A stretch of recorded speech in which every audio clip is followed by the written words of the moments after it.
മലപ്പുറം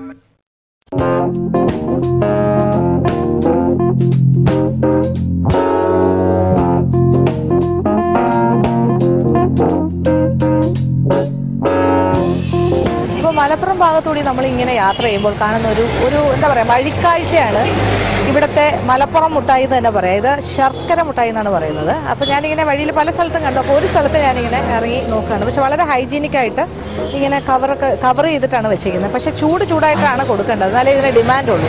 അതുകൊണ്ട് ഇങ്ങനെയുള്ള ഈ ഷെഡ് പോലത്തെ ഈ കടകളിൽ തന്നെ ഉണ്ടാക്കുന്നതിനുള്ള സംവിധാനം ഉണ്ടാവും. അപ്പോൾ ചൂടോടുകൂടി ഉണ്ടാക്കുന്നു. ഈ കവർ എന്താ പറയുക ഈ ഒരു എന്താ എൻക്ലോഷറിനകത്തേക്കും വയ്ക്കുന്നു സംഭവം. ഇതെങ്ങനെ കിലോയ്ക്ക് വില? 60 രൂപയാണ് 1 കിലോയ്ക്ക്. തൂക്കി കൊടുക്കാനുള്ള സംവിധാനങ്ങളും ഒക്കെ ഉണ്ടല്ലേ. ഇതിന് ശർക്കര മുട്ടായി എന്ന് തന്നെയാണോ പറയുന്നത്? ശർക്കര മുട്ടായി കണ്ടു കഴിഞ്ഞാൽ ആണ്, വേറെ വേറൊന്നുമില്ല. കണ്ടു കഴിഞ്ഞാൽ ഏതാണ്ട് ജിലേബി പോലെ തോന്നും, പക്ഷെ അല്ല. ഇത് മൈദയും അരിപ്പൊടിയും ശർക്കരയും കൂടി ചേർത്തിട്ടാണ് ബാറ്റർ തയ്യാറാക്കുന്നത്. എന്നിട്ട് ഇങ്ങനെ ജിലേബി മാതിരി ചുറ്റിയെടുക്കും അല്ലേ.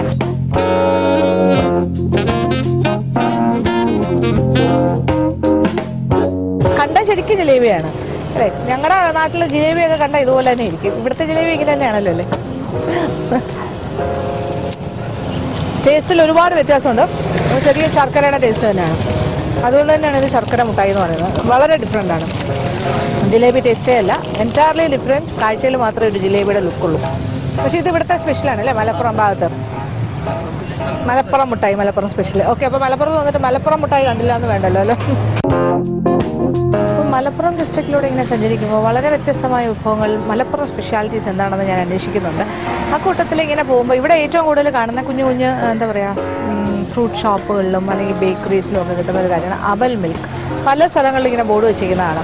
ഈ ഭാഗത്തെല്ലാം തന്നെ ഉണ്ട്. കുഞ്ഞു ബേക്കറികളും ഉണ്ട്, വലിയ ബേക്കറീസും ഉണ്ട്. ഇത് ഒതുക്കുങ്ങൽ എന്ന് പറഞ്ഞൊരു സ്ഥലത്താണ് ഞാൻ നിൽക്കുന്നത്. ഏതാണ്ട് കോട്ടയ്ക്കലിന് അടുത്തായിട്ട് വരും. അവിടെ ഒരു ബോർഡ് കണ്ടു. ഇവിടെയും എന്താണ് അവൽ മിൽക്ക് ലഭിക്കും എന്നൊക്കെ എഴുതി. അപ്പോൾ ഒന്ന് കയറി എന്താണ് ഈ അവൽ മിൽക്ക് എന്നൊന്ന് കാണണ്ടേ, നോക്കാം. അപ്പോൾ നമ്മൾ അവൽ മിൽക്ക് കാണാൻ പോവുകയാണ്. ഒരു ചെറിയ ആളാണ് അവൽ മിൽക്ക് തയ്യാറാക്കാൻ പോകണം. കാര്യം ഇവിടെയുള്ള എല്ലാ കടകളിലും ഉണ്ട്. അപ്പോൾ ഒരു കൊച്ചു കുട്ടിക്ക് വേണമെങ്കിലും ചെയ്യാൻ പറ്റുമെന്നുള്ളതിൻ്റെ ഏറ്റവും വലിയ തെളിവാണ്. സഹദിക്കന്നെ. അപ്പോൾ കോട്ടയ്ക്കൽ മാത്രമേ ഉള്ളൂ ഭയങ്കര സംഭവമായിട്ടുള്ള അവൽ പാലെന്നൊക്കെയാണ് ധാരണ എല്ലാവർക്കും. പക്ഷെ അങ്ങനെയൊന്നുമല്ല. ഇവിടെയൊക്കെ വന്നാലും ഒതുക്കുങ്കൽ ഇങ്ങനെയുള്ള എല്ലാ സ്ഥലത്തും കൊച്ചു കടകളിലും ഒക്കെ കിട്ടും. ചെറിയ മാറ്റങ്ങൾ മാത്രമേ ഉള്ളൂ. പിന്നെ ഇത് എന്താണെന്നുള്ള ഒരു ഐഡിയ നമുക്കിപ്പോൾ കിട്ടാൻ പോകണം. അത് കഴിഞ്ഞാൽ നമുക്ക് വീട്ടിൽ തന്നെ ഇഷ്ടം പോലെ ചെയ്യാനും പറ്റും ഇതിൻ്റെ മാറ്റങ്ങളോടുകൂടി. അപ്പോൾ സാർ എങ്ങനെ ചെയ്യുന്നത്? ഇത് പാളയംകോടൻ പഴമാണ് അല്ലേ? ഓക്കെ, 2 പഴം തൊലി കളഞ്ഞത്, പാളയംകോടൻ, പഞ്ചസാര 4 സ്പൂൺ, 2 പഴത്തിന് 4 ടീസ്പൂൺ പഞ്ചസാര ചതച്ചെടുക്കുന്നു അല്ലേ. അപ്പോൾ പഴത്തിന് നന്നായിട്ട് മാഷ് ചെയ്യാണ്. പാളയംകോടൻ പഴമാണ് ഇതിന് യൂസ് ചെയ്യുന്നത്, അതാണ് നല്ലത്.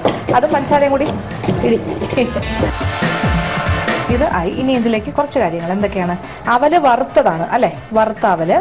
പിന്നെ ഇതിപ്പോൾ കപ്പലണ്ടിയാണ് ചേർക്കുന്നത്. അതിന് പോലെ അണ്ടിപ്പരിപ്പ് വേണമെങ്കിൽ ചേർക്കാം അല്ലേ. ഏത് ഡ്രൈ ഫ്രൂട്ട്സ് വേണമെങ്കിലും, നട്ട്സ് വേണമെങ്കിലും ചേർക്കാം അല്ലേ. ആൽമണ്ട്സ്, ബദാം, എല്ലാ കാര്യങ്ങളും ചേർക്കാം. പിന്നെന്താ, ഇത് ചെറീസ് ചെറിയ കഷ്ണങ്ങളാക്കി. പിന്നെ പൈനാപ്പിളിൻ്റെ കഷ്ണം ചേർക്കാം. മാമ്പഴത്തിൻ്റെ സീസണായി മാങ്ങ ചേർക്കാം അല്ലേ. അങ്ങനെ എല്ലാ ഫ്രൂട്ട്സും ചേർക്കാം. ഇതിൻ്റെ കൂടെ ഈ പഴം ഇടിച്ച് കഴിഞ്ഞിട്ട് കഷ്ണങ്ങളായിട്ട് അരിഞ്ഞിടുക, ബാക്കി കാര്യങ്ങളൊക്കെ. ഇനി ഇതിലെന്താ ചെയ്യാൻ പോകുന്നത്? മാഷ് ചെയ്ത പഴം വിത്ത് പഞ്ചസാര അതൊരു ഗ്ലാസ്സിലേക്ക് ഒഴിക്കുന്നു. തണുപ്പിച്ച പാലാണ്, നന്നായിട്ട് മിക്സ് ചെയ്യണം. എന്നിട്ട് അവല്, വറുത്ത് വെച്ചിരിക്കുന്ന അവൽ. ഈ വറുത്തതായതുകൊണ്ട് നല്ല കരുതരിപ്പ് ഉണ്ടാവും കഴിക്കുമ്പോൾ. ഒരു 1/4 ഗ്ലാസോളം, 2 വലിയ സ്പൂൺ ഇടും അല്ലേ. എന്നിട്ട് അതും കൂടെ മിക്സ് ചെയ്യണം. ബാക്കിയും കൂടെ പാലൊഴിച്ചു.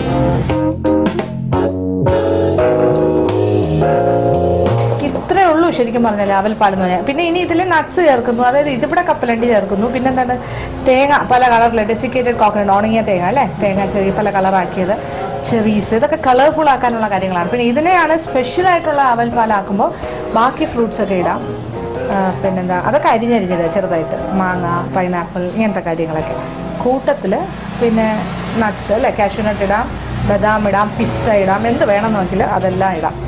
എന്നിട്ട് ഏറ്റവും മുകളിൽ കുറച്ച് ഐസ്ക്രീമും കൂടെ വെച്ചാൽ സ്പെഷ്യലാണ്. ഇപ്പോൾ അതല്ലാണ്ട് തന്നെ നല്ലതാണ്. അപ്പോൾ ആ അലങ്കാരം കൂടെ ആയിക്കോട്ടെ.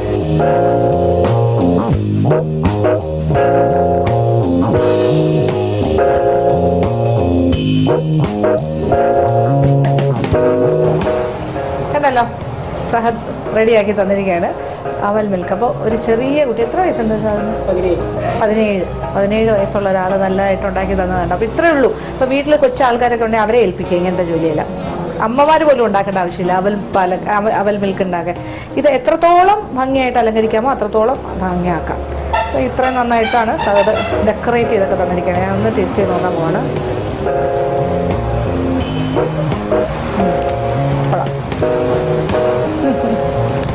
നന്നായിട്ടുണ്ട്, നന്നായിരിക്കുന്നത്.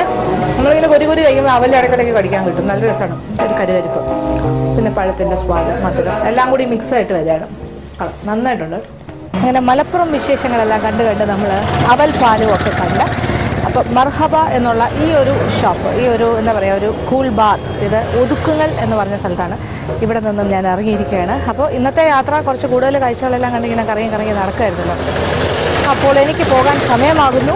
ഇനി കൂടുതൽ വിശേഷങ്ങളുമായിട്ട് നാളെ വീണ്ടും വരും. അതുവരെ കാത്തിരിക്കുക.